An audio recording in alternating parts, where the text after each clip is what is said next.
Zaznela síce zvučka športu, no nasledujúci príspevok o športe nebude, pretože aikido podľa jeho priaznivcov nie je šport. Ide totiž o japonské bojové umenie, ktoré má svoje miesto už vyše 30 rokov aj v Ružomberku. Nedávno sa jeho fanúšikovia stretli v našom meste na seminári.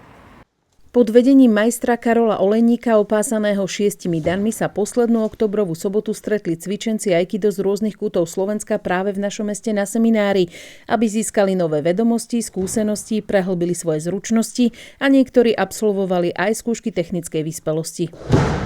Aikido je najmladšie a hovorí sa, že najinteligentnejšie bojové umenie.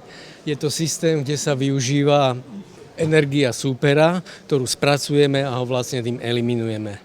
Je to vyvinuté zo starých techník Daito Ryu, z mečových techník, ktorej sensei Ueshiba pretvoril do takejto pacifistickej formy, nenásilnej. Takéto semináre slúžia na rozvoj technickej úrovne, aby mohli priaznivci získavať ďalšie a ďalšie stupne. Najprv tzv. Q od 10. po 1., potom majstrovské dany od 1. po 10. Toto obranné umenie prináša mnohé pozitíva. Možno, že keď nad tým takto premýšľam, že možno, že aj v tej práci, že tak keď to sebaovládanie, že človek možno inak reaguje v rôznych situáciách, v stresových situáciách.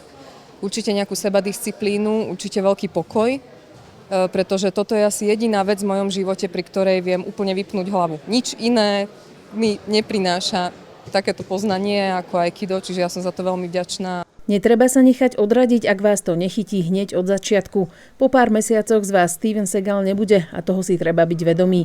Jednou z potrebných vlastností pri aikide je totiž vytrvalosť a byť trpezlivý sa oplatí. Ako hovorí staré japonské príslovie, vydržať 2 roky a potom sa rozhodnúť, či chce trénovať. Človek rokmi ako trénuje, tak zisťuje, v podstate objavuje v tých technikách niečo, čo predtým nevidel a to je na tomto zaujímavé.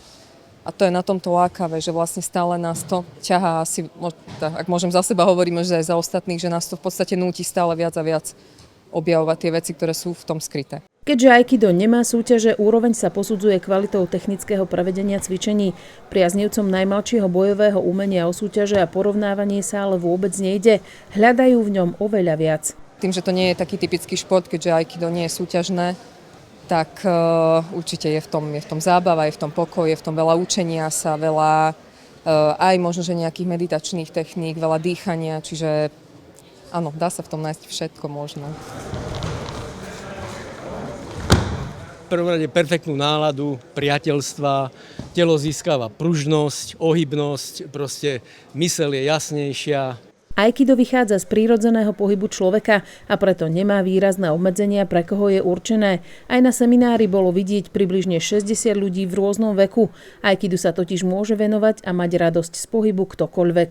Od malých detí až po seniorov, úplne ktokoľvek, kto potrebuje možno okrem nejakej aj fyzickej kondície, lebo určite aj vy to vnímate, že proste je tam potrebná tá kondička, tak naozaj nájsť nejaký pokoj, nejakú sebadisciplínu, nájsť si nových priateľov a proste objavovať tie nové veci a hlavne učiť sa a pracovať na sebe. Istým spôsobom je to japonská joga. Dá sa povedať, sa tu aj hovorí aikido japonská joga, takže to ako kultivuje celé telo, aj mozog.